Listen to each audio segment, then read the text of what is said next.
Oke, ya. Jadi hari ini kita masuk di pertemuan 12 ya, adik-adik. Kamis 27 Maret ya. Jadi di pertemuan 12 ini kita akan coba bahas terkait subbab 11.5 yaitu fungsi bernilai vektor dan 11.6 terkait dengan persamaan garis di ruang ya. Untuk persamaan bidang di ruang hari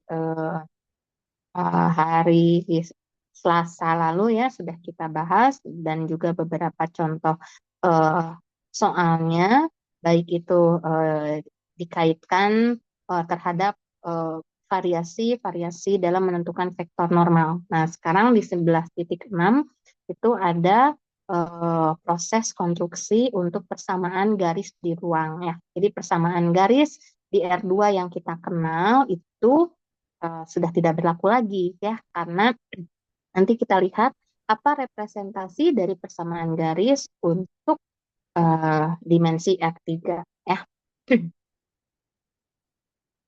Jadi 11.5 itu berbicara terkait fungsi bernilai vektor dan gerak sepanjang kurva. Nah, fungsi bernilai vektor ini merupakan eh, perluasan dari kurva parametrik yang kemarin kita bahas ya, yang minggu lalu kita bahas, di mana kalau kita bicara kurva parametrik, waktu kita bahas minggu lalu itu kurva parametriknya masih ada di R2. Jadi kurva parametrik itu eh, apa namanya kurva di R2 dinyatakan ke dalam bentuk parametrik sehingga X-nya bergantung pada Ft ya dan Y-nya bergantung pada GT ya jadi X sama dengan Ft dan Y sama dengan GT dengan parameter P-nya misal dari A ke B ya. Nah, maka di kurva parametrik itu eh, jelas kita tahu X dan Y-nya masing-masing adalah fungsi atas T. Jadi waktu itu juga apa namanya di kelas pekan lalu saya berikan contoh terkait mencari turunan ya dan juga garis singgung dari suatu kurva parametrik, lalu luas kurva parametrik memanfaatkan integral ya. Nah, jika kita lihat ada turunan dan juga integral dari kurva parametrik ya, nah maka secara umum sebenarnya eh, X yang bergantung pada T dan Y yang bergantung pada T dinyatakan sebagai X sama dengan Ft dan Y sama dengan Gt. Nah, bisa kita pandang sebagai fungsi bernilai vektor, tapi di R2 ya. Nah, karena di sini fungsi bernilai vektornya secara umum, ya jadi nanti kita lihat juga di dimensi R3-nya.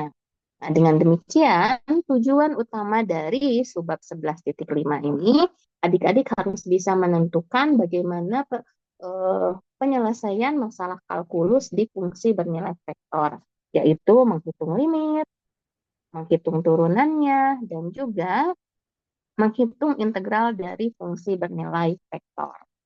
Kalau kita perhatikan dari eh, kalkulus fungsi bernilai vektor ini, salah satunya mencari turunan dan integral, ya.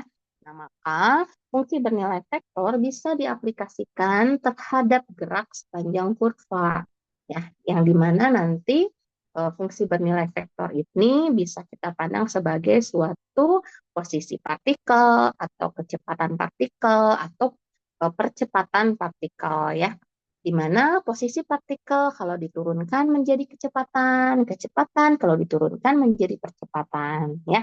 Sebaliknya, proses sebaliknya berarti kita memanfaatkan integral ya. Jika percepatan diketahui, diintegralkan, maka kecepatan bisa kita cari. Nah, kecepatan diintegralkan, maka vektor posisi bisa kita cari ya.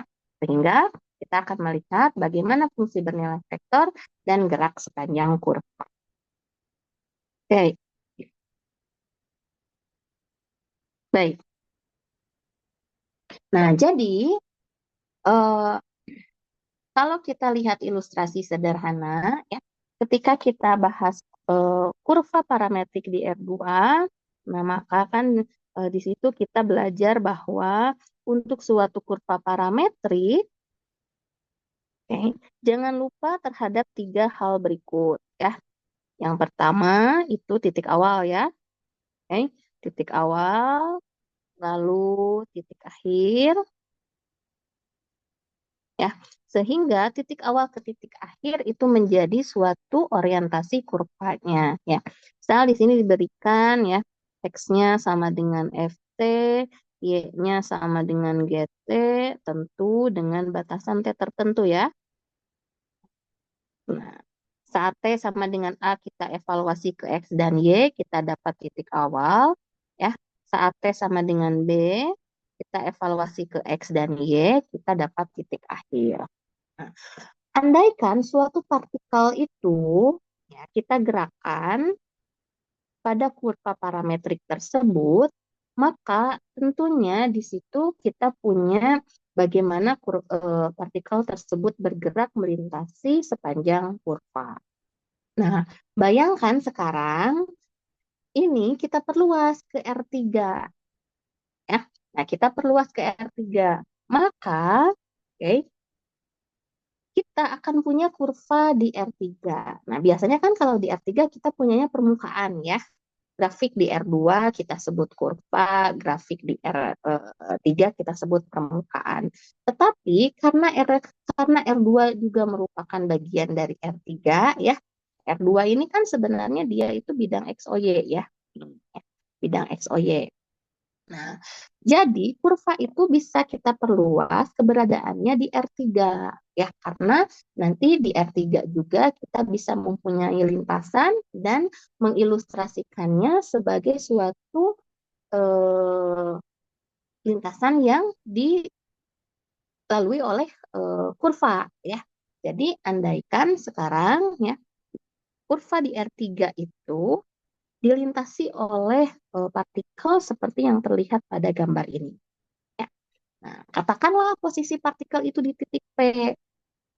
Maka di titik P ini kan berarti kalau kita lihat terhadap pergerakan kurvanya akan terjadi di suatu T atau parameter tertentu. Ya, yang kita tahu di sini ya, titik P ini adalah titik di R3. Maka titik P tentulah akan berbentuk X, Y, Z.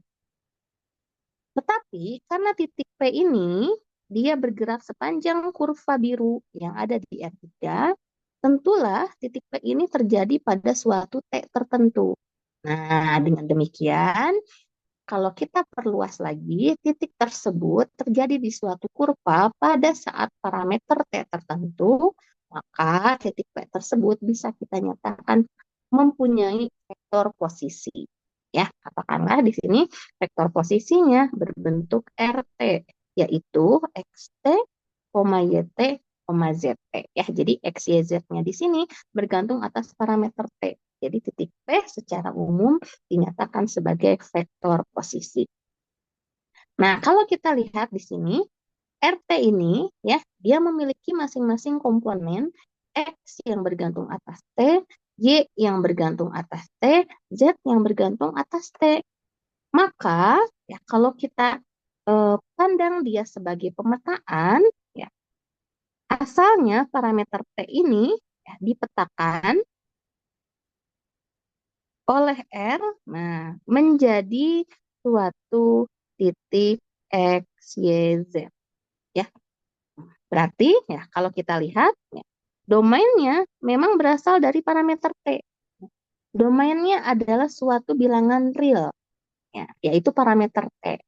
Tetapi ketika kita petakan ya oleh R menjadi XT, YT, ZT, sehingga daerah hasilnya di sini bernilai vektor.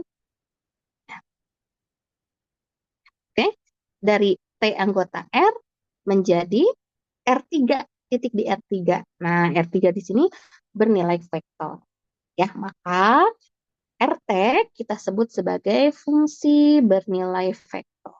Ya, jadi, karena dari parameter T tersebut dipetakan oleh R menjadi titik di R3, XT, YT, ZT. Nah, R3 ini kan vektor ya. Jadi RT adalah fungsi bernilai vektor ya, seperti itu. Jadi eh, masing-masing parameter dari setiap komponen vektor tersebut ya semua bergantung atas parameter T yang merupakan anggota bilangan real ya.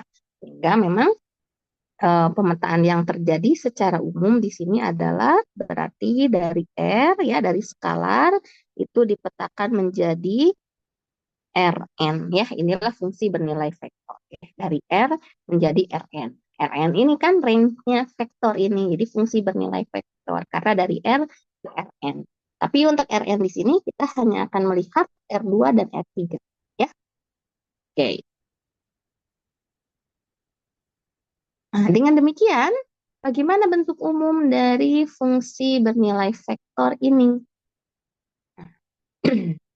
Karena katakanlah sekarang kita punya fungsi f ya, fungsi bernilai vektor. Jadi f-nya harus dicetak tebal atau eh, f-nya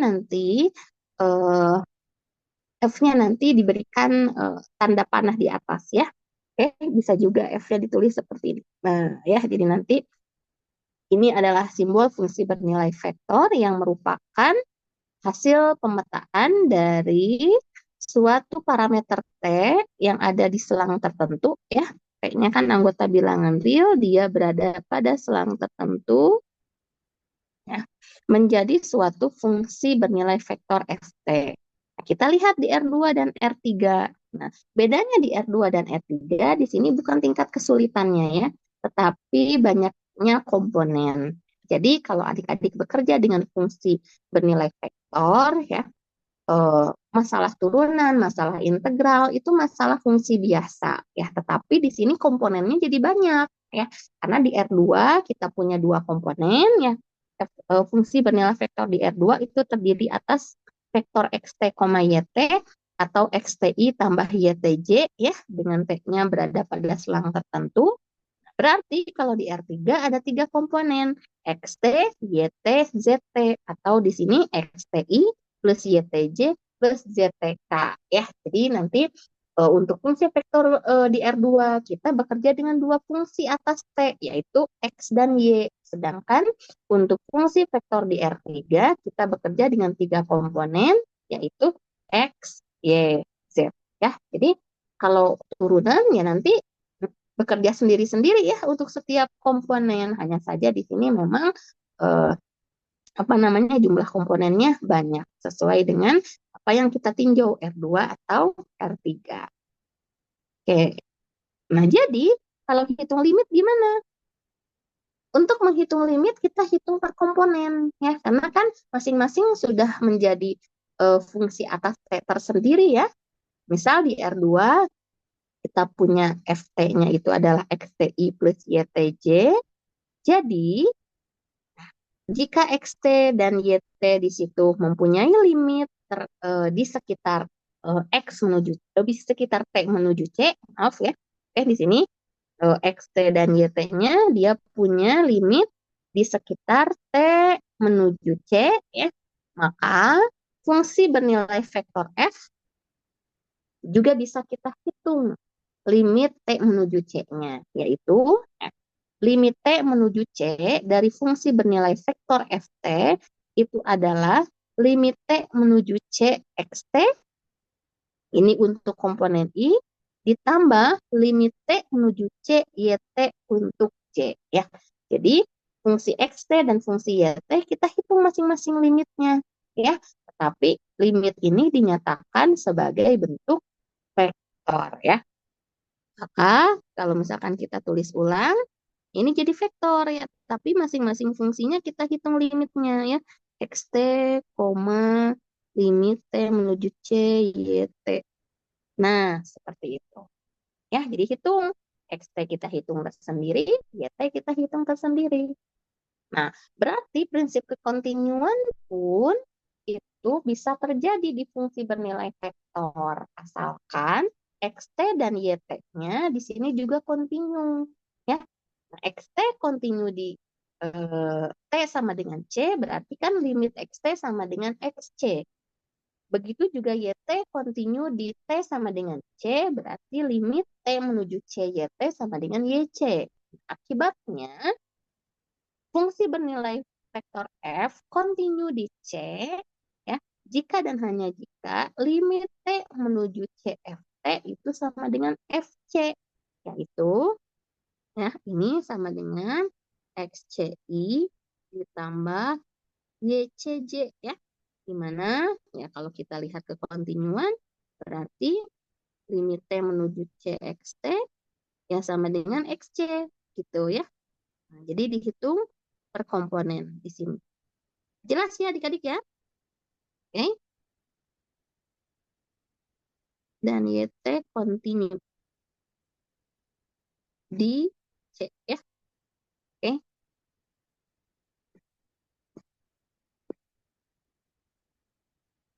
Nah, oke.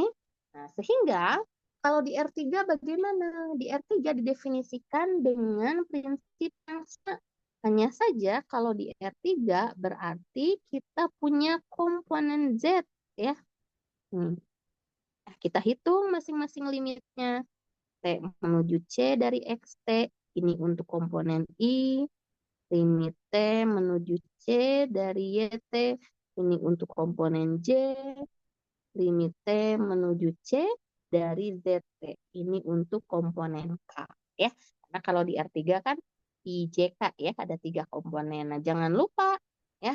Jadi IJK-nya di sini jangan lupa ya, sebagai bentuk bahwa kita meninjau fungsi bernilai vektor. Jadi meskipun limit X, Y, Z-nya dihitung masing-masing, tapi itu punya peruntukan untuk masing-masing komponennya ya.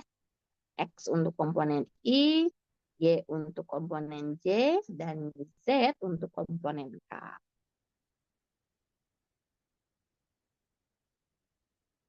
Nah, ini ya.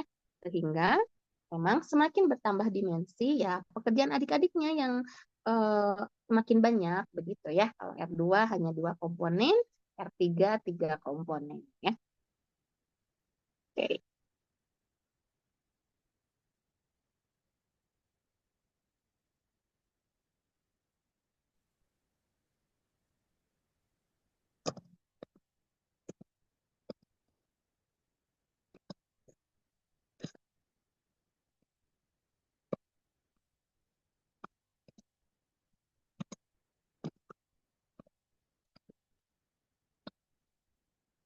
Baik. Oke, ya, ini untuk limit. Untuk turunan, nah, hal yang sama juga berlaku ya. Karena kan definisi turunan adalah limit.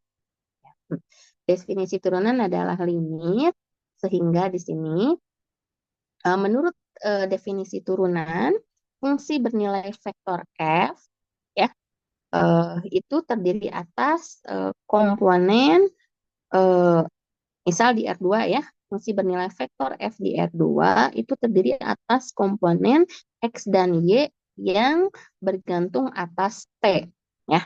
Maka fungsi bernilai vektor ini bergantung atas T. Jika X mempunyai turunan terhadap T dan Y juga mempunyai turunan terhadap T, maka F juga mempunyai turunan terhadap T. Ya. Nah, sehingga kalau kita lihat berdasarkan definisi turunan menggunakan prinsip limit, maka F aksen itu bisa didefinisikan sebagai, ya, ini F aksen atau turunan fungsi F di C ya. Limit T menuju C, FT min FC dibagi T min C. Nah, jadi sebenarnya definisi ini terjadi karena kan X dan Y-nya mempunyai turunan ya.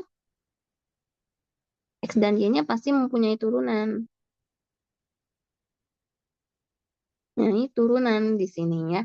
Di T sama dengan C. Jadi X aksen C itu bisa dihitung limit T mendekati C, XT min XC dibagi T min C ya. Dan juga Y punya turunan di C, jadi limit T menuju C, YT min YC per T min C ya. Sehingga F aksen C pun bisa kita definisikan ya. Karena kan F aksen C berarti dia adalah X aksen C, Y aksen C ya. Jadi bentuk vektor X aksen C, Y aksen C. Di mana masing-masing definisi X aksen dan Y aksen seperti ini. Ya. Dengan demikian, untuk turunan pun kita menurunkan setiap komponennya. Ya. Menurunkan setiap komponennya. X diturunkan tersendiri dan Y juga diturunkan tersendiri. Ya. Untuk R3 sama ya, untuk R3 juga kalau kita punya fungsi bernilai vektor di R3, kemudian kita akan mencari turunannya, maka kita cari di masing-masing X aksen CI, Y aksen CJ, dan Z aksen CK. Ya.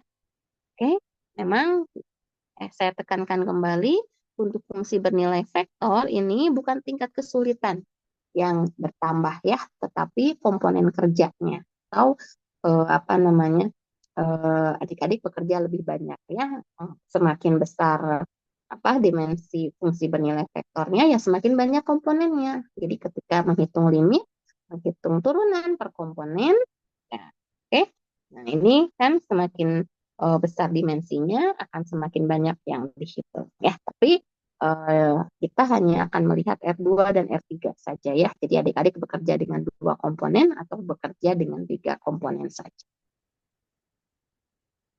Oke.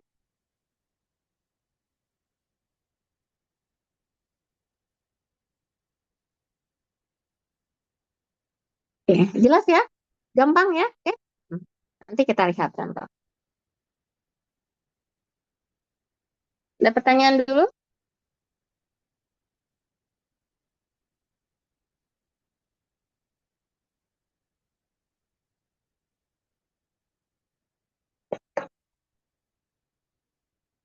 Tidak ada? Oke, kalau tidak ada, kita lanjut ya. Sehingga, nah ya, untuk beberapa sifat yang terkait dengan aljabar fungsi bernilai vektor, entah itu penjumlahan, perkalian dengan skalar, dot produk, atau hasil kali titiknya, atau hasil kali silangnya, ya, maka kita bisa menentukan aturan-aturannya, ya. Baik. Nah, di sini ada simbol DT ya, karena ini terkait turunan, berarti adik-adik semoga tidak bingung ya. DT ini adalah operator turunan terhadap T ya. Oke, maka kalau misalkan kita punya DT plus G, berarti ini adalah F plus G-nya kita turunkan terhadap T ya. Nah, fungsi penjumlahan kalau diturunkan berarti ini yang menjadi masing-masing turunannya ya. F aksen tambah G aksen. Kemudian untuk perkalian dengan skalar, di C kali F diturunkan menjadi C kali F aksen. Kemudian ini ada skalar tapi berupa fungsi HT, maka HT dikalikan F itu berlaku aturan turunan seperti biasa ya. H aksen F ditambah H F aksen. Oke. Di dot produk juga seperti itu ya. Eh, F dot G ya. Oke, ini F dot G karena mereka masing-masing fungsi bernilai vektor ya. F dot G diturunkan menjadi F aksen G tambah FG aksen. Tapi kalau sekarang kita punya ya fungsi komposisi di sini ya. T dipetakan oleh H jadi HT. Nah, HT dipetakan menjadi fungsi bernilai vektor F. Maka turunannya karena dia fungsi komposisi mengikuti aturan rantai ya. Yaitu kita turunkan dulu F besarnya menjadi F aksen. F aksen HT lalu turunan dalam itu H aksen. Jadi F aksen HT dikalikan H aksen T ya. Ini turunan biasa aturan rantai, kita turunkan bongkahan besar dikali turunan dalamnya ya. Masih tetap sama seperti fungsi real biasa ya.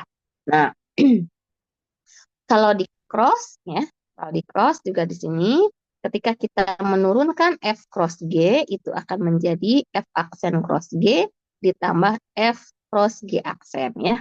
Formulanya mirip perkalian biasa ya, tapi ini bedanya adalah disimbolkan sebagai cross saja. Oke, ini untuk sifat-sifat yang mungkin nanti bisa digunakan secara langsung pada soal ya.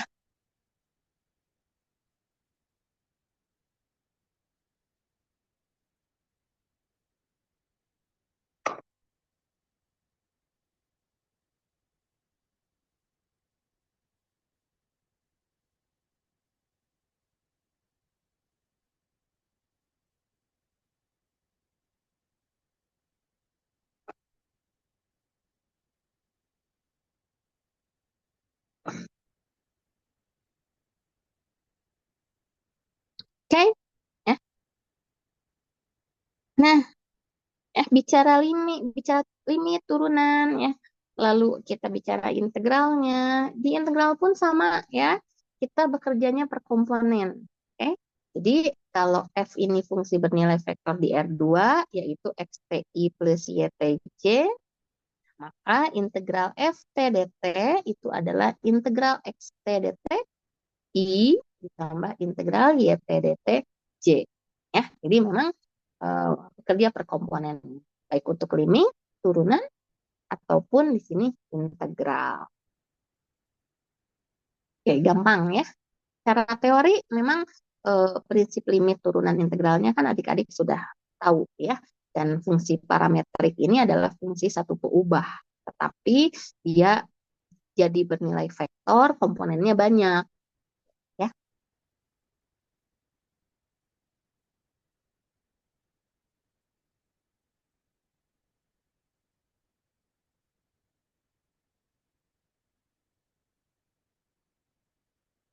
Oke, lihat contoh. Nah, jadi alat-alat penyelesaian limit yang sudah adik-adik pelajari di eh, kalkulus 1 ya atau di matematika 1A, bahkan mungkin penyelesaian limit yang bentuk tak tentu boleh digunakan di sini ya.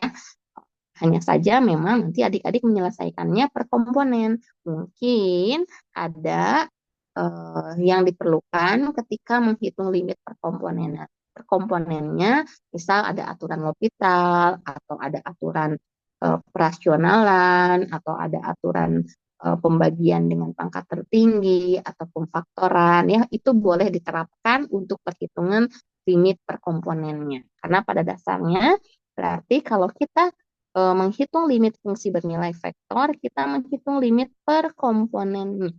Ya, oh, oke. Okay. Nah, saya kira C dan D sama. Ternyata beda limitnya ya. Ada yang menuju 0, ada yang menuju tahingga. Nah, ini kan menuju 0, menuju tahingga itu kan harus apa namanya hati-hati ya. L'Hopital mungkin saja bisa bisa kita gunakan di situ.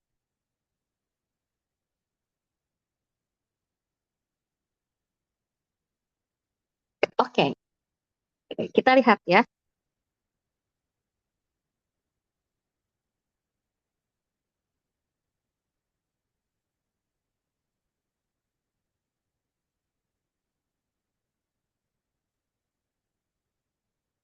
Nah, untuk nomor A dulu, ini mudah ya untuk nomor A ini eh, cukup mudah kita kerjakan. Oke, lompat, maaf. Limit T menuju 1 dari fungsi bernilai vektor di R2 ya, karena hanya ada dua komponen. Nah, oke. Okay. Nah, fungsi bernilai vektornya 2T min 3, 4 per akar T plus 3. Nah, kalau secara perhitungan limit, fungsi bernilai vektor, berarti di sini kita menghitung limit masing-masing. T menuju 1 dari 2T min 3, I ditambah limit T menuju 1, 4 per akar T plus 3. Ya, jadi kita bisa J, jangan lupa ya. Oke, ada komponen I dan J-nya di sini. Ya, oke. Nah, maka kita bisa menghitung masing-masing nilai limitnya. Di sini T menuju 1 dari 2T min 3, berarti tinggal kita substitusikan saja ya, karena kan eh, nilai limitnya langsung ada tuh. Ya, T menuju 1 berarti 2T min 3 2 kali 1 min 3 jadinya 1i ya. Oke, atau 2 kali 1 min 3 i. 2 kali 1 2 min 3 jadi nanti min 1 ya, atau min i. Kalau ini berarti 4 per 1 tambah 3 J ya. Maka kita punya di sini hasilnya adalah min i plus J ya, atau hasilnya itu min 1,1. Nah, seperti itu ya. Jadi dihitung dihitung per komponen ya, langsung dihitung per komponen. Oke, Oke, jelas ya adik-adik?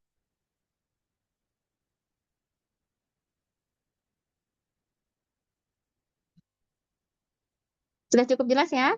Ini contoh yang A. Jelas, Bu. Jelas, Bu. Oke, Adnan. Oke. Nah, yang C mungkin ya. Yang C di sini. Apakah ada penerapan L'Hopital? Nampaknya ada ya. Oke. Coba kita lihat yang C. Yang C di sini berarti, nah, untuk fungsi bernilai vektor, kalau nanti hasilnya tahingga, salah satu komponen yang nanti hasilnya ada tahingga atau minus tahingga, karena vektor ini kan harus berupa angka ya. Tapi misalkan salah satu komponennya nanti bernilai tahingga atau minus tahingga, biasanya itu langsung dikatakan limitnya tidak ada ya. Oke, supaya apa namanya menghindari penulisan vektor, masa nanti ditulisnya tahingga koma 2 gitu ya, karena salah satu komponennya misal hasilnya tahingga. Kalau ada yang seperti itu untuk fungsi bernilai vektor itu langsung dikatakan tidak ada ya, karena kita bisa menuliskan bentuk hasilnya kalau masing-masing komponen mempunyai hasil ya. Salah satunya tahingga atau minus tahingga, oke, kita katakan ya tidak ada saja ya bentuk hasilnya. Oke, Oke, kita lihat yang C. Kalau yang C, limit T menuju 0 dari 1 per T plus 1, E pangkat T min 1 per T, sin T kali cos T per T. Oke. Nah, ini kan sama dengan kita hitung masing-masing. T menuju 0, 1 per T plus 1, ini komponen I ya. Oke. Nah, ditambah limit T menuju 0, E pangkat T min 1 per T, ini komponen J, ditambah limit T menuju 0, sin T kali cos T per T. Nah, ini yang komponen K.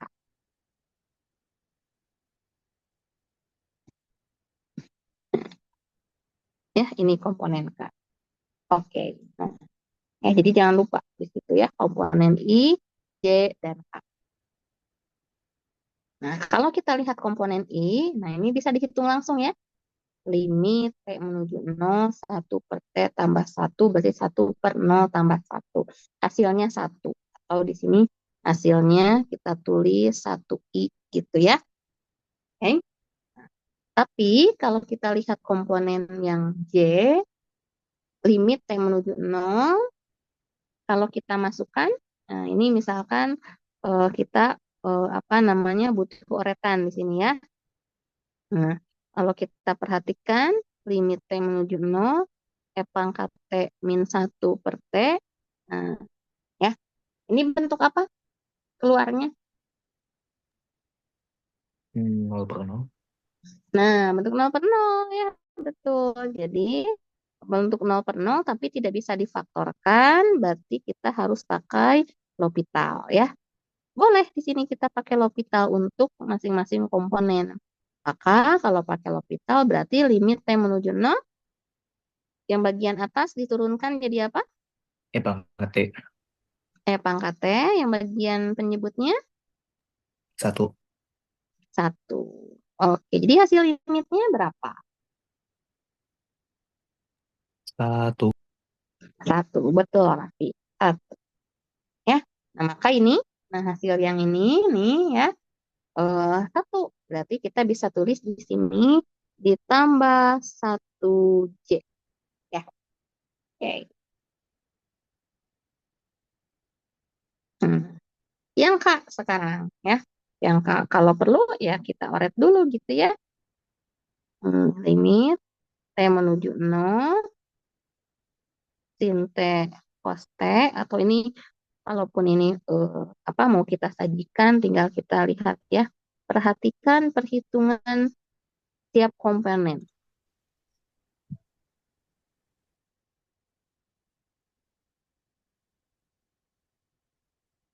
Nah, ya. Oke. Nah, maka untuk sin T cos T per T, nah ini juga bentuk apa ini?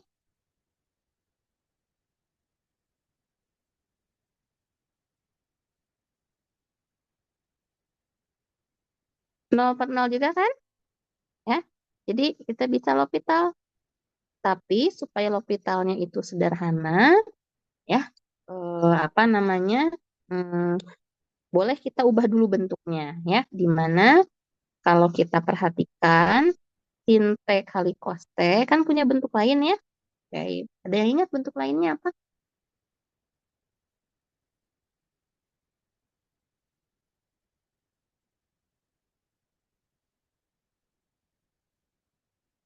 Yang 2x/2 gitu. Mhm. Sin, Dua x Yang sin 2x/2 gitu. oke, sin 2T per 2. Dua. Oke, oke. Setengah sin 2T ya. Sin 2T itu kan 2 sin T cos T. Jadi sin T cos T itu setengah sin 2T.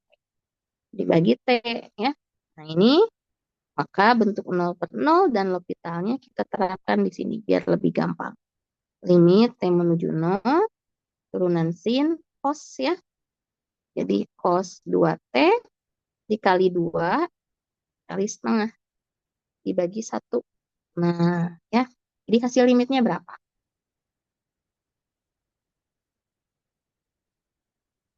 Satu. Satu lagi ya. Oke. Berarti di sini untuk komponen ketiga kita juga punya satu K ya. K hasil vektornya 1, 1, 1. Ini hasil dari limit vektor. Ya.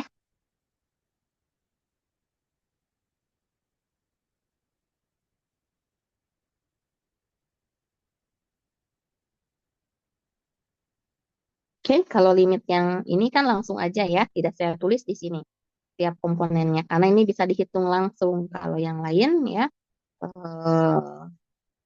saya tuliskan karena di situ perlu alat orbital.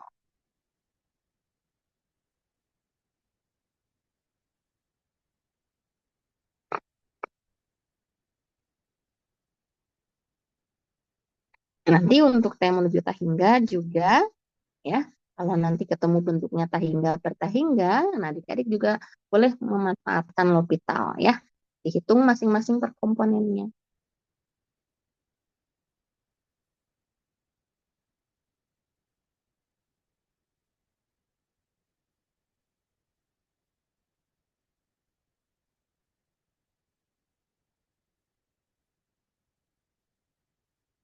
Oke, sudah cukup jelas ya yang ini ya.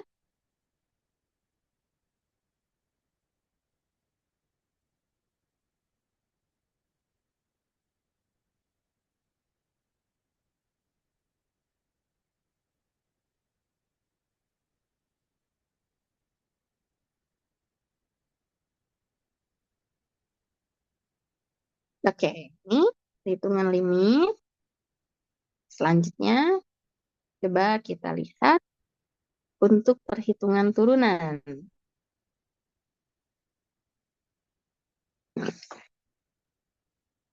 Ya,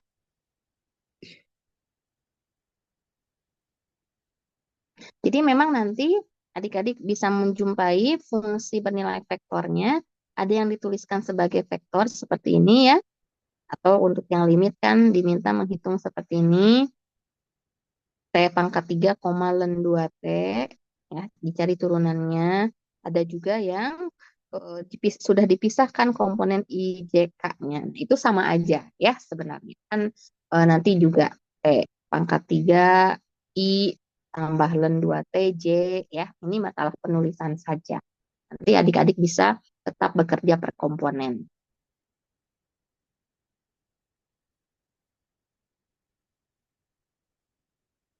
Oke, kalau kita perhatikan yang A ya. Nih, fungsi bernilai vektornya diberikan sebagai T pangkat 3 len 2T ya, atau T pangkat 3I plus len 2TJ. Boleh dituliskan seperti itu. Nah, maka diperoleh turunan. Kalau kita mau mencari turunan, turunkan per komponen. F aksen T sama dengan kita turunkan T pangkat 3 I tambah kita turunkan len 2T J. Gitu ya. Sehingga F aksen T-nya jadi apa sekarang? Nah, turunan T pangkat 3 kita turunkan tersendiri ya. T pangkat 3 itu turunannya apa? 3T kuadrat. Oke. I ditambah turunan len 2T.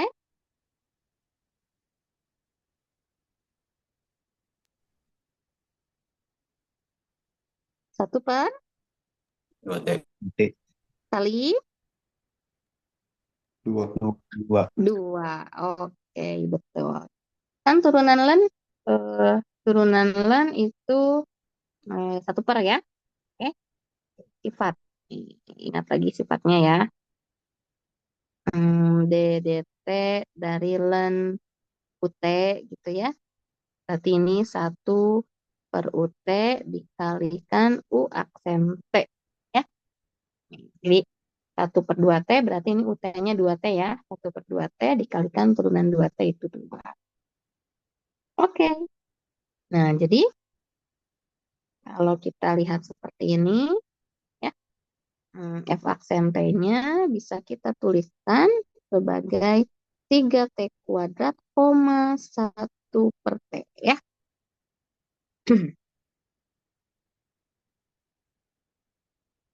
Atau dari sini, nah 3T kuadrat I tambah 1/TJ. Sama aja ya. Mau menuliskan yang IJ-nya, mau menuliskan bentuk vektornya, sama saja sebenarnya ya. Dua-duanya benar. Oke, jadi memang eh, untuk limit dan turunan fungsi bernilai vektor ini kita hitung per komponen sehingga alat-alat untuk menurunkan atau mencari limit yang sudah kita ketahui ini bisa kita terapkan di sini ya untuk menghitung limit atau turunan per komponen itu. Baik, untuk yang B gimana?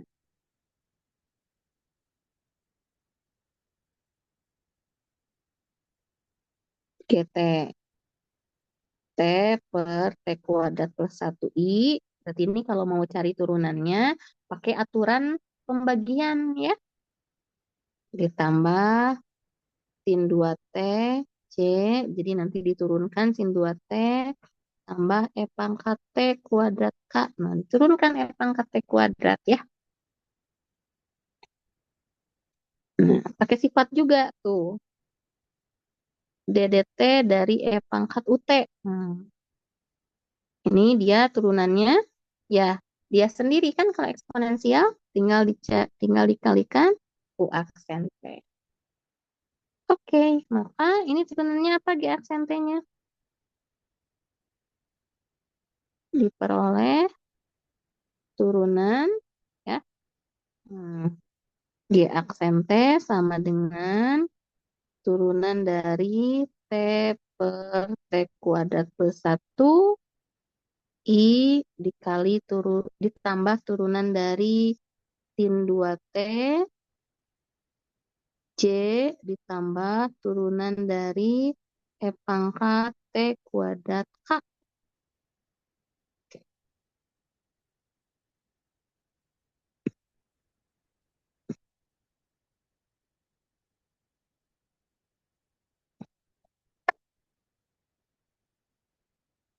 Nah, kalau misalkan mau apa namanya menghitung langsung, ya boleh di sini terapkan aturan aturan pembagiannya.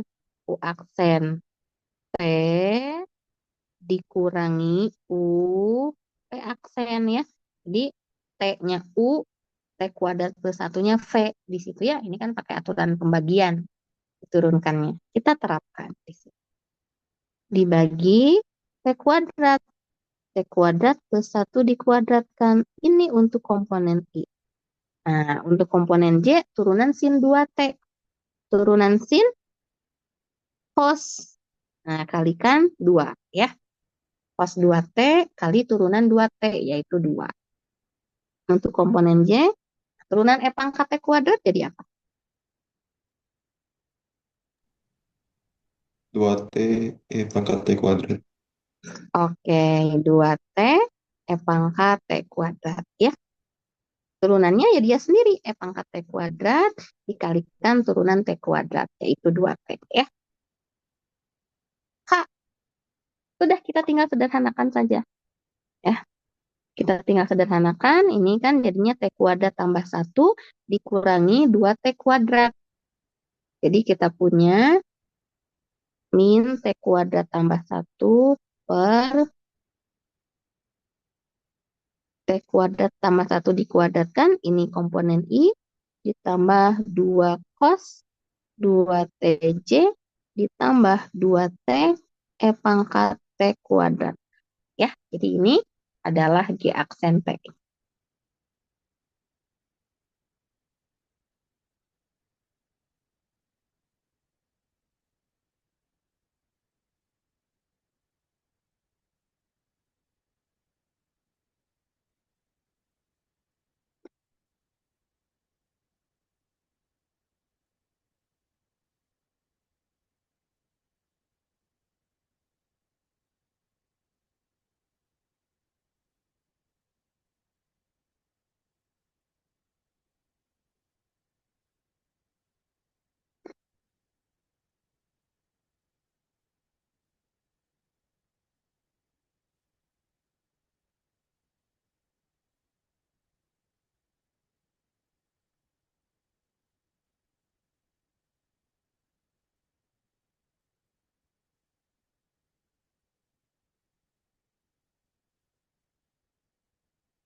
Oke, sudah cukup jelas ya yang turunan? Jelas, Bu. Oke, sip. Nah, integral sekarang. Nah, metode-metode di integral juga bisa digunakan secara langsung ya. Misalkan metode substitusi atau apa namanya, mungkin nanti ada hmm, teknik integrasi lain ya, boleh diterapkan di sini. Hitung integral per komponen.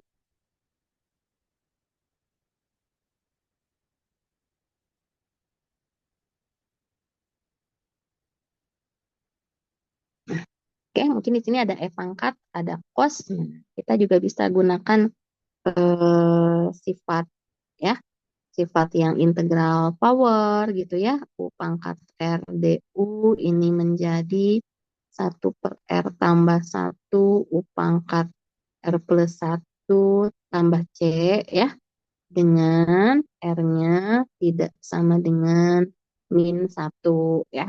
Nah, kalau R-nya min 1 kan berarti jadi integral 1/U DU. Nah, ini kan jadinya ln U plus C. Atau integral E pangkat KU DU. Nah, ini menjadi 1/K E pangkat KU plus C. Ya, integral sin atau integral cos gitu ya. Integral cos KU DU itu jadi 1/K sin KU plus C ya. Sifat-sifat yang kayak gini boleh digunakan ya. Nih, sin KU DU berarti integral sin kan min cos ya. Jadi min 1/K cos U plus C ya. Oke, sifat-sifat yang seperti ini boleh digunakan.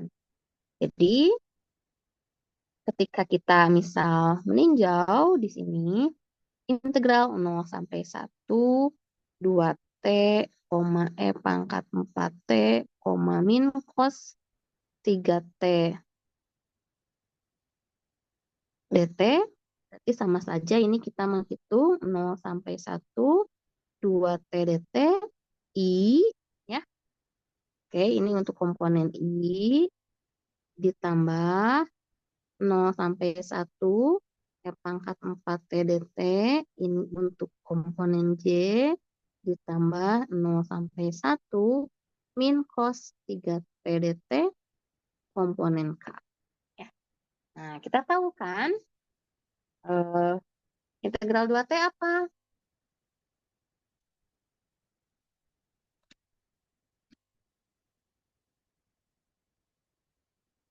Integral 2T apa? T kuadrat ya? Nih, ini T untuk kuadrat. komponen I. Betul.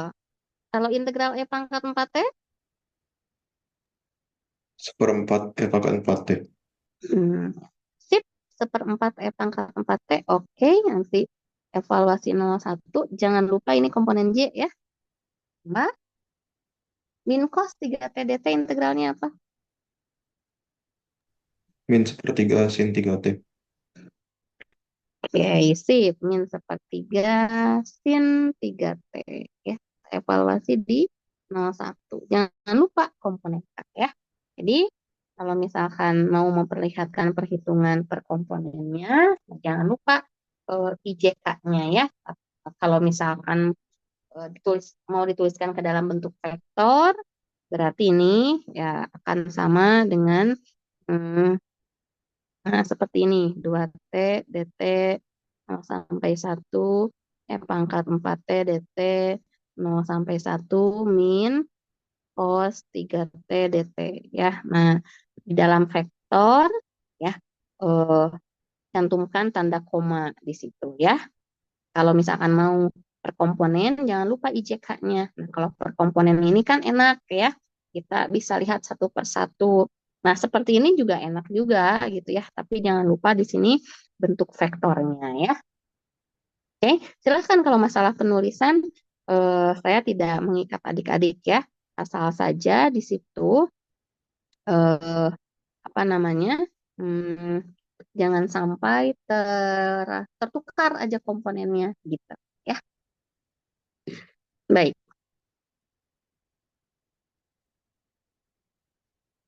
jadi ini hasilnya berapa?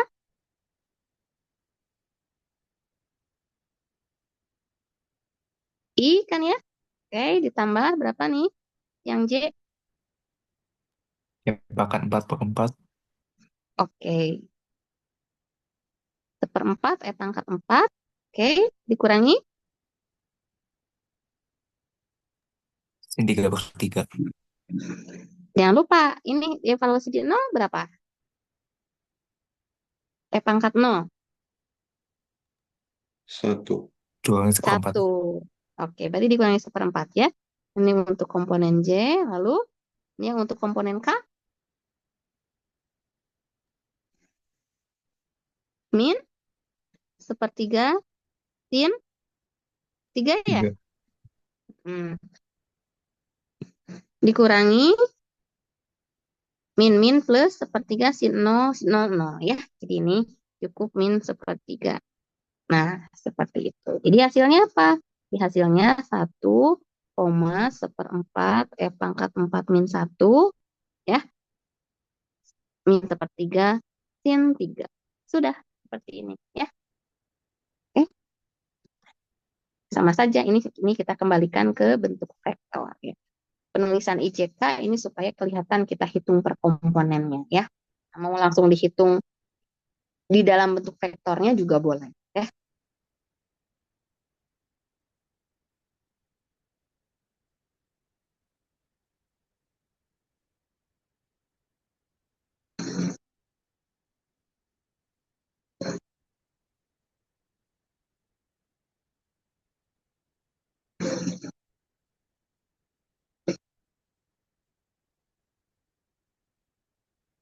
Nah, nanti yang B dicoba ya. Yang B dicoba untuk perhitungannya.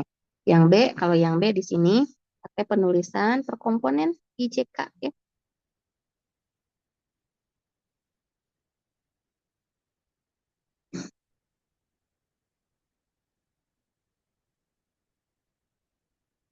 Dia pakai per komponen IJK. Jadi nanti tinggal 3S diintegralkan, 3 per 2S kuadrat, dievaluasi di 14 ya. 6S kuadrat diintegralkan, jadi 2S pangkat 3, evaluasi, terus per S jadi ln S ya. Oke, ini coba hitung. Oke. Untuk contoh A, sudah cukup jelas ya?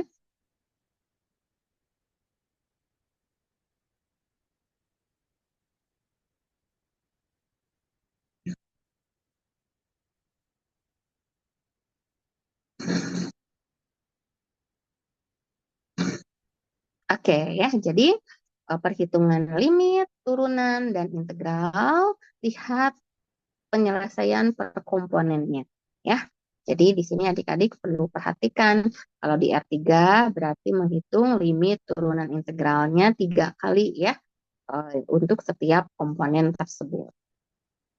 Nah, hal ini diaplikasikan untuk gerak sepanjang kurva yang tadi sudah saya singgung ya, di mana untuk gerak sepanjang kurva ini berarti kita melihat pengaruh dari vektor posisi dalam menentukan kecepatan dan percepatan. Berarti kalau diketahui vektor posisi, kita bisa menentukan vektor kecepatannya, yaitu turunan dari R ya.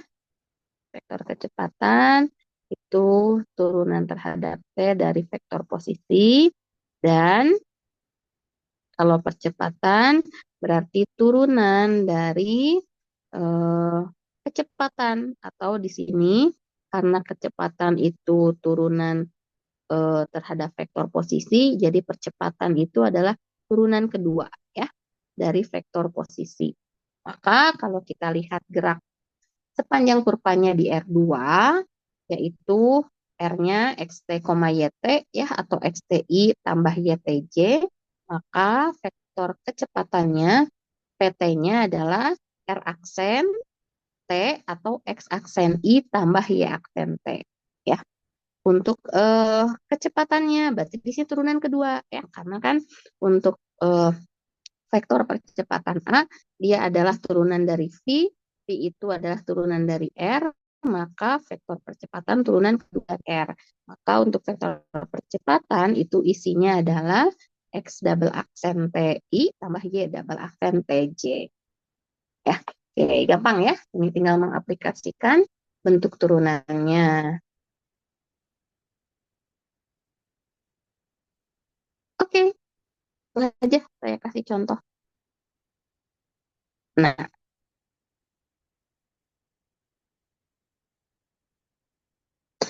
vektor RT merupakan vektor posisi dari suatu partikel di ruang pada waktu T. Tentukan kecepatan dan percepatan partikel.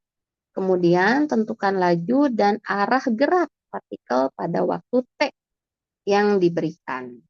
Oke.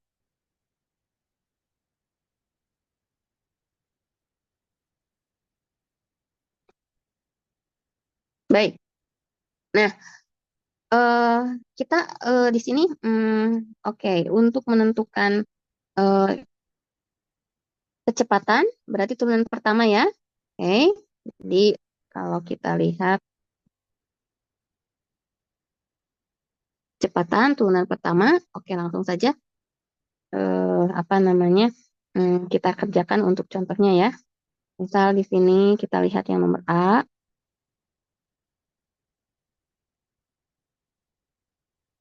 atau mau nomor B aja kayaknya ya, boleh nomor B. B-nya itu kan RT-nya adalah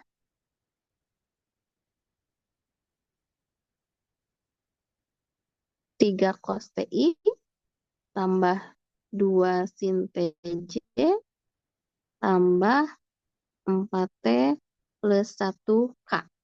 Ya.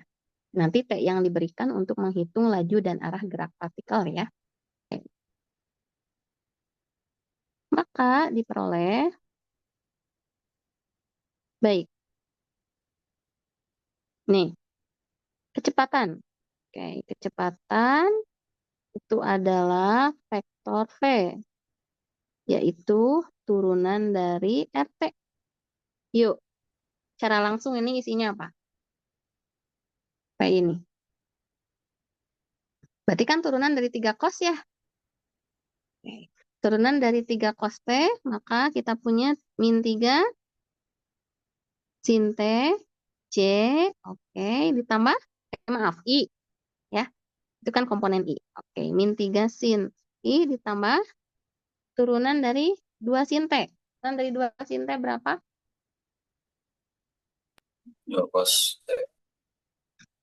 Oke, 2 cos T, J ditambah 4. 4K. Oke, jadi kita punya vektor kecepatan itu isinya adalah min 3 sin T, 2 cos T, 4. Oke, percepatan.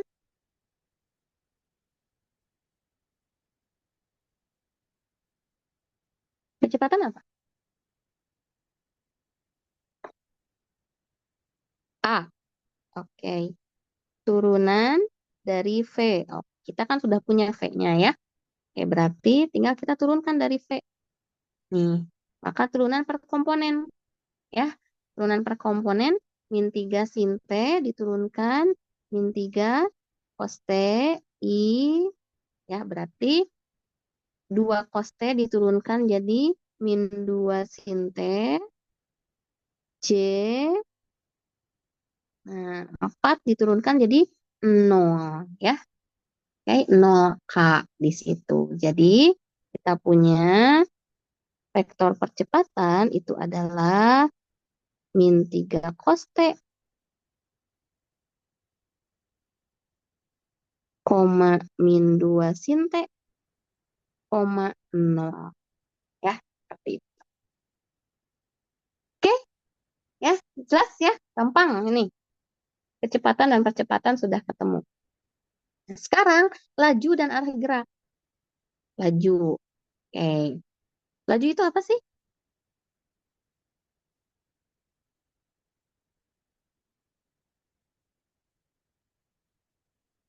Ada yang masih ingat laju apa?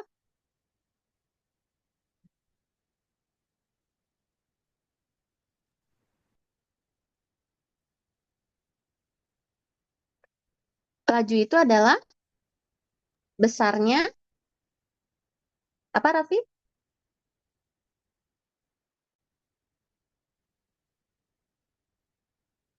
Atau Adrian? Yang lain? Laju Ada itu yang ingat? besaran dari kecepatan, bukan, Bu? Apa? Apa, Besaran Adrian? dari kecepatan. Betul. Besaran dari kecepatan. Berarti kalau kecepatan itu adalah V, berarti di sini kita punya V-nya kan min 3 sin T, 2 cos T, koma 4 ya. Maka, maka laju itu adalah besar dari vektor V atau panjang dari vektor V. Ya. Oke. Panjang dari vektor V. Maka panjang dari vektor V-nya berapa? Nah, panjang dari vektor V-nya kalau secara umum ya, secara umum kan dari bentuk vektor V-nya ya, berarti min 3 sin T dikuadratkan 9 sin kuadrat T tambah 2 cos T dikuadratkan 4 cos kuadrat T tambah 4 kuadrat 16 ya. Nah, ini besar laju secara umum. Nah, makanya kalau laju biasanya ditanyakannya di titik tertentu. Nah, ini kan di titik T sama dengan pi per 2 kan? Nah, jadi di T sama dengan pi per 2, maka panjang pi untuk T pi per 2 ya. Nah, itu tinggal kita hitung panjangnya saja. Nah, mau dicari dulu di T sama dengan pi per 2, pi-nya apa juga boleh ya. Oke, kalau di sepanjang di T sama dengan pi per 2 kan berarti pi-nya apa nih? Pi per 2-nya. Min 3 kan? Min 3, min 3 sin pi per 2, sin pi per 2 1, 2 cos pi per 2, cos pi per 2 0, berarti 0 ya, 4. Nah, ya. Maka lajunya berarti panjang pi per 2-nya itu adalah akar 9 tambah 0 tambah 16. Nah, oke. Jadi berapa tuh untuk 25. panjangnya? 5, betul. Ya, nah ini terkait laju. Nah, arah gerak sekarang. Arah arah gerak. Apa itu arah gerak?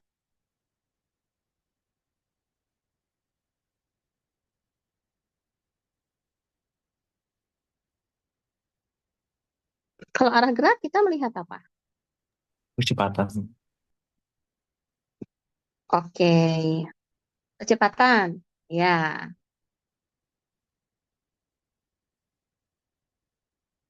berarti arah gerak lihat percepatan. Ya.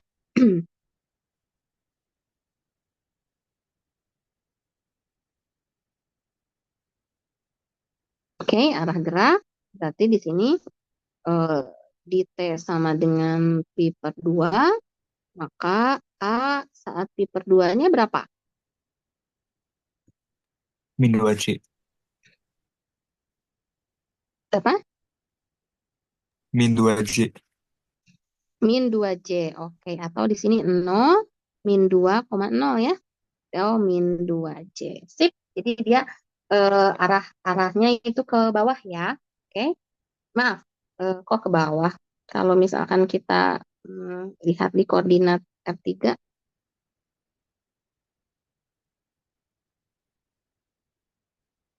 nah ya koordinat R3, nah J ini kan arah Y ya, J ini arah Y. Kalau arah Y yang ke kanan, ini arah Y positif. Berarti min 2J itu kira-kira dia arahnya yang ke kirinya ya. Nah, yang ke sini. Ya, J-nya kan dia yang arah ke kanan. Ya. I itu yang arah ke sumbu X positif. Ya, kalau K dia yang ke sumbu Z positif. Ya, oke. Sip. Baik. Ya.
Oke, oke jelas ya. Oke. Nah, sebenarnya saya ada satu soal ya. Kalau ini terkait dengan integral fungsi bernilai vektor ya. Terkait integral fungsi bernilai vektor karena di sini diketahui arah geraknya atau percepatannya dengan posisi awal dan kecepatan awal diketahui, adik-adik diminta menentukan kecepatannya. Jadi nanti ini perlu pengintegralan ya. Nah, ini sebenarnya pengen saya bahas, tapi kan waktu terus berjalan ya. Ini coba nanti adik-adik kerjakan ya. Kalau tadi kan dari vektor posisi ke vektor kecepatan dan vektor percepatan itu proses turunan. Kalau ini adalah proses integrasi ya. Adik-adik cobain dulu untuk dikerjakan soal ini ya. Nanti pas kita ketemu lagi di kelas selepas libur Lebaran, ini kita jadikan bahan review ya untuk materi bab 11. Oke, ini dicoba dulu ya. Dicatat soal.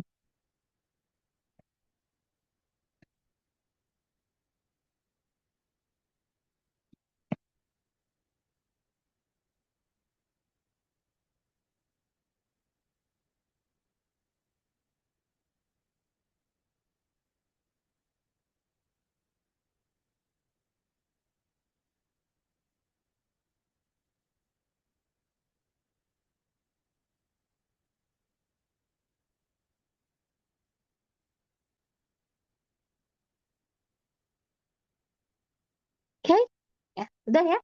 Tetap soalnya nanti dicoba. Ini juga slide-nya kan saya upload ya.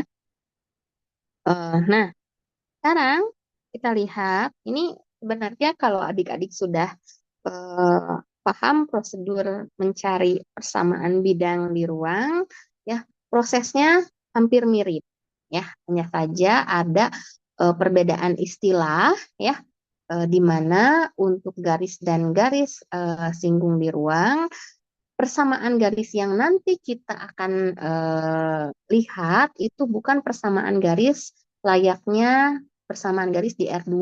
Kalau persamaan garis di R2 kan Y sama dengan MX plus C ya. Jadi untuk mengkonstruksi garis di R2 kita cukup tahu titik yang dilalui garis dan juga gradien garis. Nah, garis nah, garis di ruang ya, itu merupakan representasi dari kurva paling sederhana yang ada di ruang.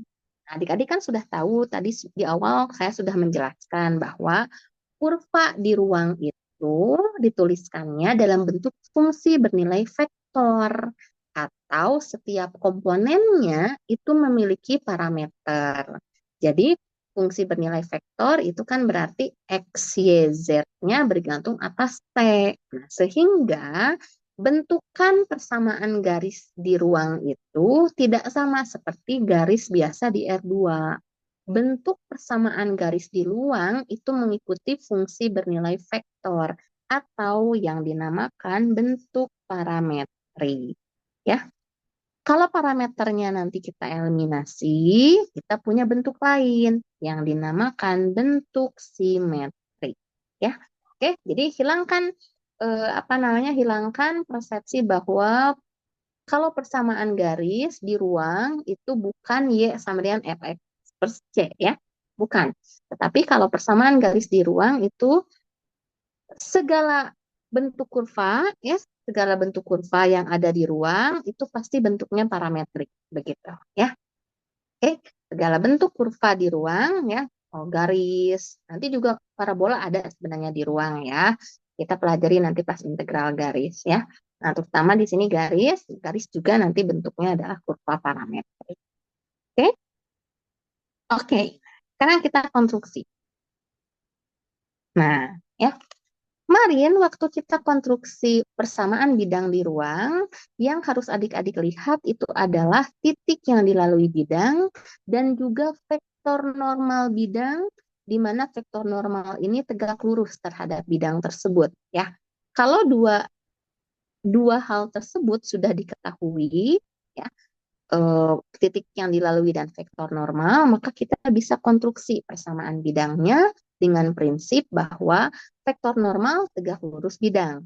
Nah, untuk merepresentasikan bidang, kan kita membentuk vektor yang ada di bidang itu ya.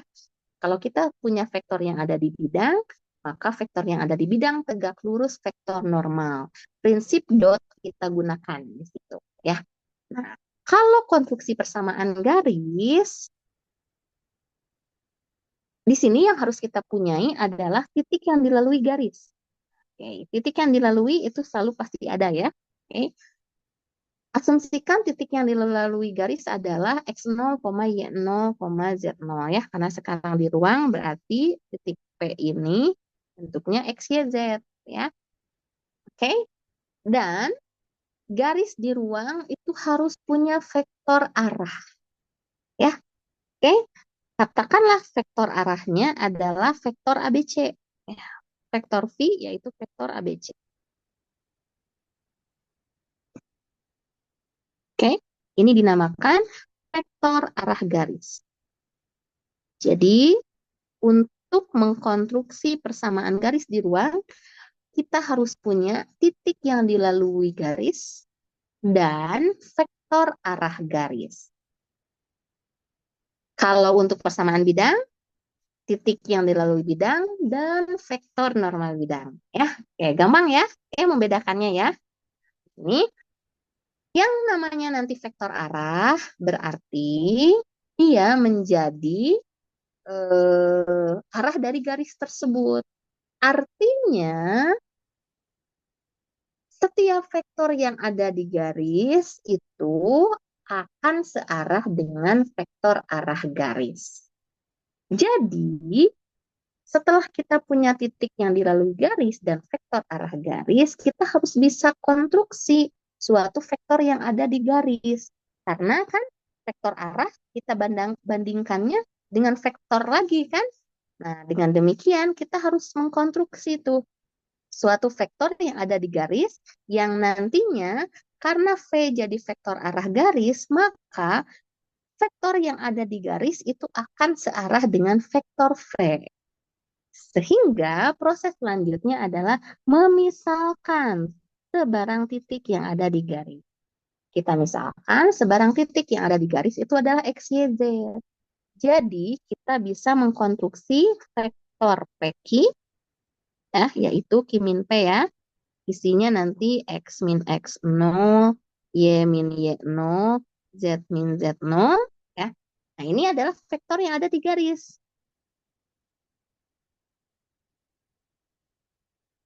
Karena V itu adalah vektor arah garis dan PQ adalah vektor di garis, maka ya PQ akan sejajar dengan V ya.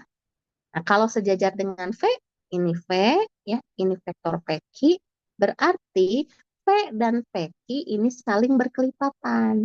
Atau kita nyatakan sebagai PQ sama dengan T kali V. Dengan T-nya itu suatu skalar atau di situ suatu pengali yang nantinya dia akan menjadi parameter. Nah, dengan demikian, vektor PQ kita tahu X min X0, Y min Y0, Z min Z0, T kali V berarti T kali ABC. Maka dari sini tinggal kita konstruksi persamaan parameternya, yaitu X min X0 sama dengan T kali A, Y min Y0 sama dengan T kali B, Z min Z0 sama dengan T kali C. Ini kita sebut sebagai persamaan parametrik garis di ruang.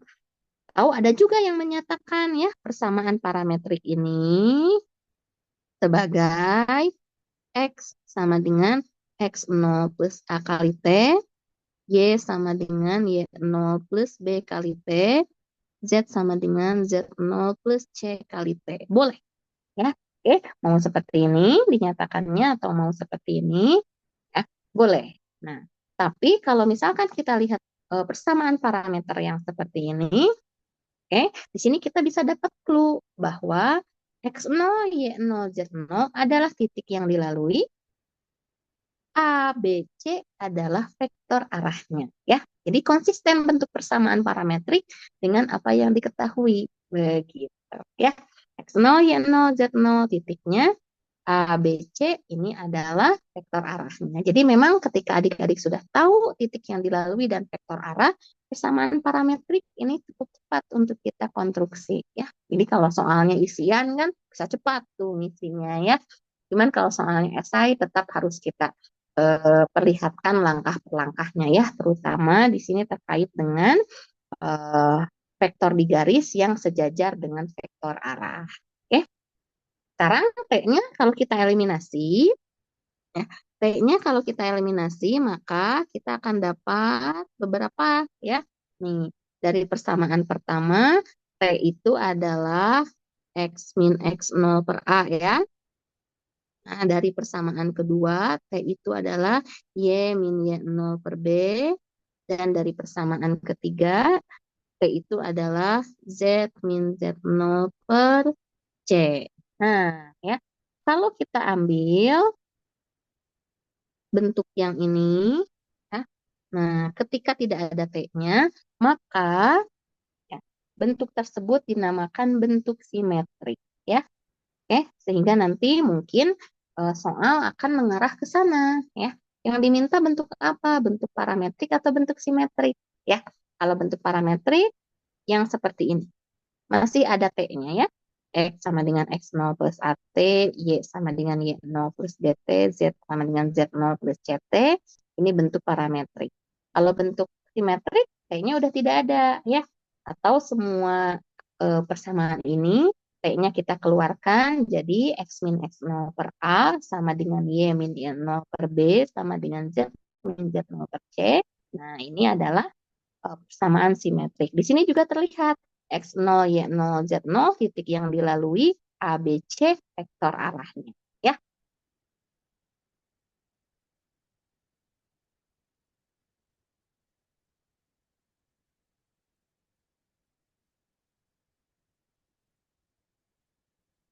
oke.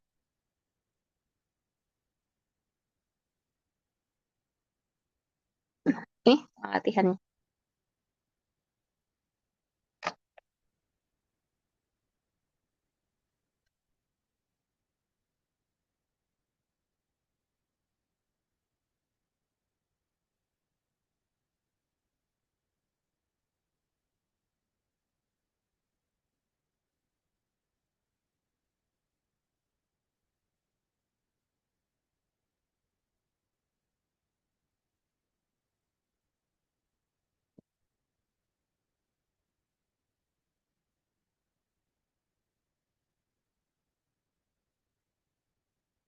Baik, kita lihat. Yang A. Oke, yang A di sini harusnya yang A bentuk standar ya. Jadi sama halnya seperti persamaan bidang ya adik-adik. Di persamaan bidang itu kan variasinya itu terletak pada bagaimana vektor normal itu kita konstruksi. Bisa vektor normalnya diketahui secara langsung, bisa vektor normalnya itu dikonstruksi dari apa namanya bidang lain ya, yang entah itu sejajar ataupun apa namanya informasi lain yang diberikan ya, ataupun dikonstruksi dari tiga titik yang diketahui di bidang ya. Kemarin kan kita lihat berbagai bentuk konstruksi vektor normal. Nah, di sini juga sama untuk persamaan garis juga vektor arah itu ya dari sekian soal yang banyak ya. Ini terkait dengan bagaimana menentukan vektor arahnya. Ada yang diketahui langsung, ada yang di sini garisnya melalui dua titik, ada yang garisnya tegak lurus dengan suatu bidang atau garisnya sejajar dengan garis lain ya. Oke, jadi memang vektor arah di situ ya yang menjadi variasi soalnya. Oke, jadi adik-adik harus memperhatikan sifat vektor arah itu. Oke, yang gampang aja dulu yang A ya. Gimana yang A? Ya, yang A, titik tetapnya udah diketahui ya. Diketahui, kita misalkan titik P min 1, 2 min 1 ini sebagai titik pada garis. Oke, dan ya, P yaitu 1 min 2, 4. Ini vektor arah garis. Oke. Titik yang dilalui garis dan vektor arah garis sudah diketahui. Jadi, langkah selanjutnya kita tinggal mengkonstruksi, ya, karena P-nya sudah ada. Oke, kita tinggal mengkonstruksi vektor yang ada pada garis. Ya, nih, titiknya kan kita sudah tahu, titik P, ya. Titik P sudah tahu. Berarti kita tinggal memisalkan sebarang titik, yaitu titik Q. Jadi, ketika kita punya vektor di garis itu jadi searah dengan vektor arah garis. Ya. Oke. Sehingga selanjutnya kita misalkan. Misalkannya titik Q-nya titik sebarang ya. X, Y, Z. Sebarang titik pada garis. Oke. Maka langsung kita konstruksi vektor PQ. Vektor PQ, Q min P, ya, atau di sini isinya X plus 1 ya. Nih, Q-nya X, Y, Z, P-nya min 1, 2, min 1, berarti X plus 1, Y min 2, Z plus 1, betul?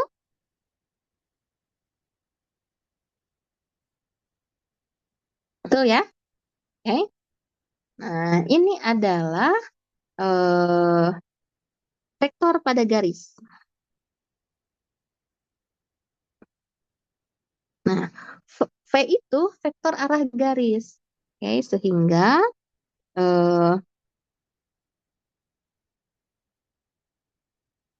PQ ini pasti searah dengan V ya. Karena kan V vektor arah garis, PQ vektor pada garis, maka PQ searah dengan V. Akibatnya PQ itu adalah kelipatan dari V. Nih, ya.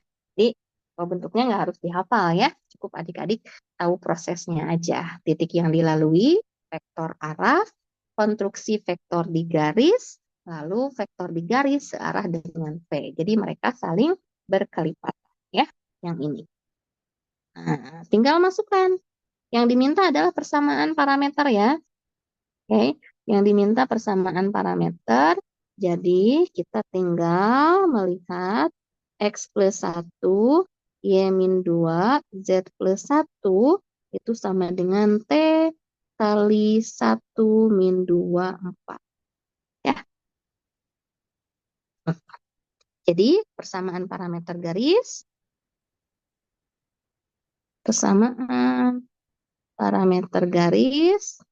itu adalah, kita lihat ya, dari persamaan pertama, ini X plus 1 sama dengan T ya. Berarti X-nya di situ adalah min 1 tambah T. Y-nya apa?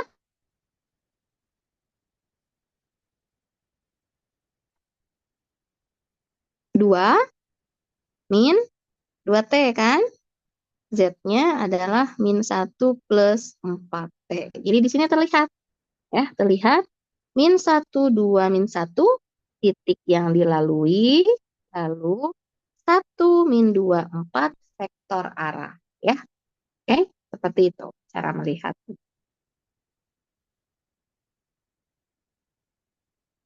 Oke, ya. Jelas ya prosesnya?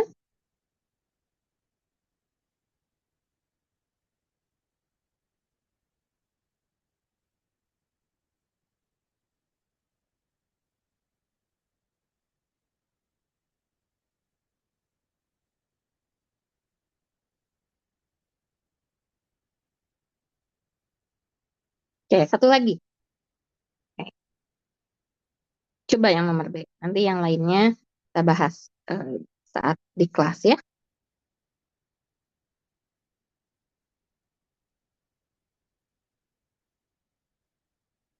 Melalui 10 min 2 dan 23 min 5. Jadi langsung diketahui dua titik di situ ya.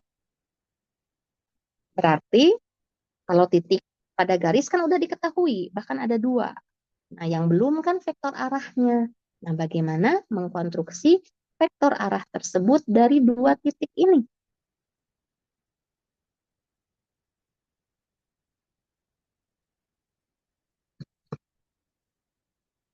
Yang B itu garisnya melalui berapa tadi?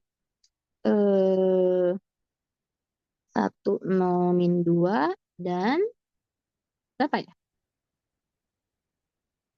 Oh, 23, -5. 23, -5. Jadi kalau diilustrasikan ini garisnya ya, ada titik P1 ya dan titik P2. Oke. Misal P1-nya 1, 0, -2, P2-nya 23, -5. Nah, berarti ya kita bisa membentuk satu vektor yang bisa dijadikan vektor arah untuk eh, ini ya, untuk garis ini. Nah, misal vektor P1 P2 vektor arahnya. Nah, ya. Sehingga nanti kalau kita punya titik sebarang di sini katakanlah titik Q X Y Z, nah kita bisa mengkonstruksi titik P1 Q. Nah, titik P1 Q di situ adalah vektor yang ada pada garis. Jadi, vektor arah yang warna merah itu sejajar dengan vektor pada garis yang warna biru. Ya, oke. Maka di sini kita bisa pilih kalau kita misalkan di sini misal P1-nya 1, 0, -2 dan P2-nya 23, -5 ya. Jadi kita bisa pilih ya, pilih karena sebenarnya P2 P1 pun bisa jadi vektor arah ya. Oke, P1 P2 atau P2 P1 bisa jadi vektor arah begitu ya. Jadi sekali lagi sama seperti persamaan bidang, persamaan garis juga nanti tidak tunggal ya. Oke, tergantung nanti kalau soal seperti ini kan kita pilih yang mana. Jadi kita pilih ini vektor arah garisnya. Vektor arah garis kita pilih P itu sebagai P1 P2 ya. Vektor P1 P2. Jadi P2 kurang P1. Maka vektornya itu menjadi berapa P2 kurang P1? 2 kurang 1, 1 ya. 1, 3, 3, -3. -3. Oke. Ya. Nah, jadi kita punya nih V-nya. Ya. V-nya itu sebagai vektor P1 P2. Nah, karena kita harus konstruksi vektor pada garis, ya kita ambil titik Q. Ya. Kita ambil titik Q di situ. Misal Q X, Y, Z ini sebarang titik pada garis.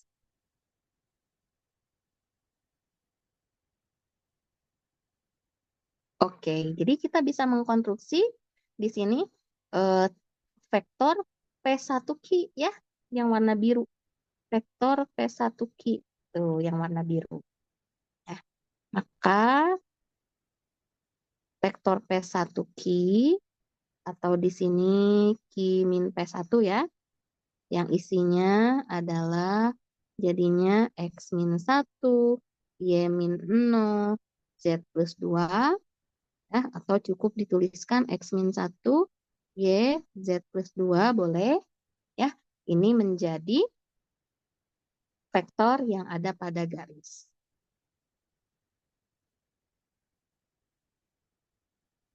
Nah, sehingga ya, oke.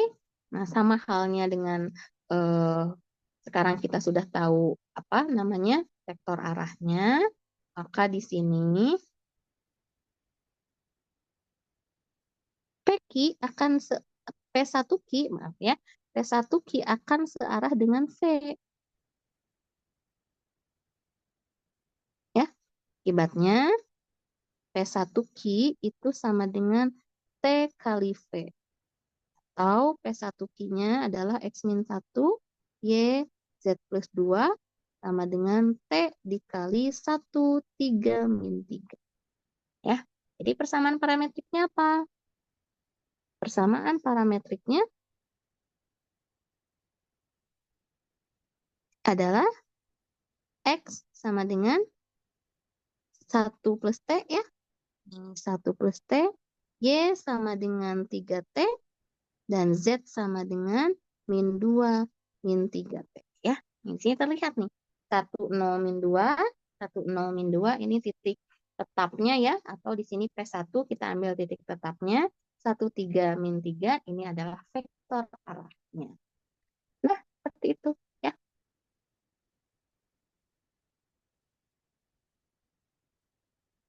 Oke, jadi memang variasi-variasi soalnya nanti adalah variasi untuk bagaimana adik-adik menentukan vektor arahnya.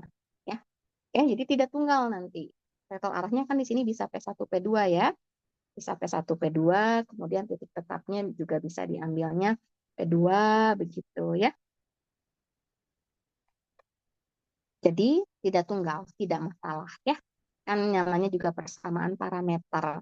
Persamaan parameter itu rata-rata memang tidak tunggal ya, tergantung dengan parameternya.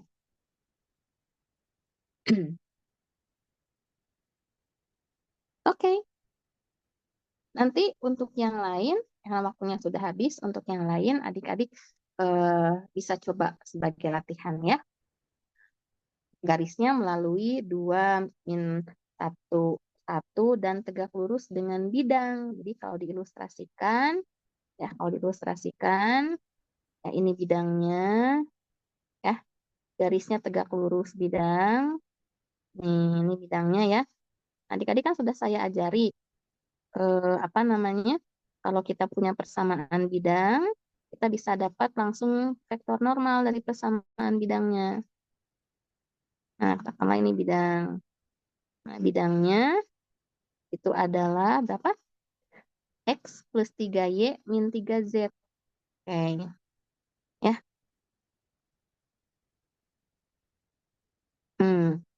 Oke, berarti vektor normal bidangnya berapa tuh? Vektor normal bidangnya berarti 1, 3, min 3 ya. Di situ. 1, 3, min 3 nih vektor normal bidangnya. Garis yang akan kita cari itu juga tegak lurus bidang. Nah, misalnya ini garisnya. Ya, garisnya. Nah, berarti kalau garis juga tegak lurus bidang, lalu bidang ini tegak lurus vektor normal 1, 3, min 3, maka vektor normal ini bisa jadi vektor arah garis. Ya, nah, seperti itu. Oke, ya. Oke, nah, karena kan di sini apa namanya? Garisnya tegak lurus kan? Tegak lurus dengan bidang X plus 3Y min 3Z sama dengan 2. Bidang ini punya vektor normal 1, 3, min 3 yang tegak lurus bidang. Maka, ya, karena garisnya tegak lurus bidang, vektor normal ini bisa jadi vektor arah garis. Ya, seperti itu. Nah, kalau sekarang, kalau yang nomor D sejajar dengan garis lain. Kalau sejajar dengan garis lain, berarti vektor arahnya sama. Nah, vektor arah ini kan kalau kita lihat dari bentuk baku, nih, vektor arah ini kalau kita lihat dari bentuk baku persamaan parameter, dia menjadi koefisien dari parameternya. Nah, maka kalau kita kembali ke soal, ya, kita bisa baca vektor arah dari garis ini. Vektor arah dari garis ini apa? Tinggal kita lihat, ya, koefisien parameternya. Berarti di sini min 1, ya, 1 min T, min 1, 4 plus 2T berarti 2, 3 min 3T berarti min 3. Nah, ini ya, titik yang dilalui ada, sejajar itu vektor arahnya sama, vektor arah dari garis ini adalah P ini. Nah, kan seperti itu. Ya, oke. Nanti dicoba ya, dielaborasi untuk soal-soal seperti ini. Baik, ada pertanyaan hari ini? Kita cukupkan sekian dulu ya. Ada pertanyaan tidak?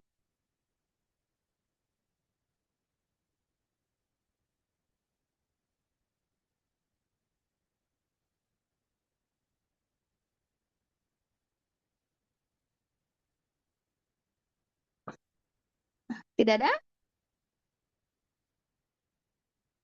Oke. Apakah sudah jelas yang tadi saya paparkan? Jelas ya? Jelas, Baik. Bu. Oke. Sip. Kalau begitu, saya stop ya.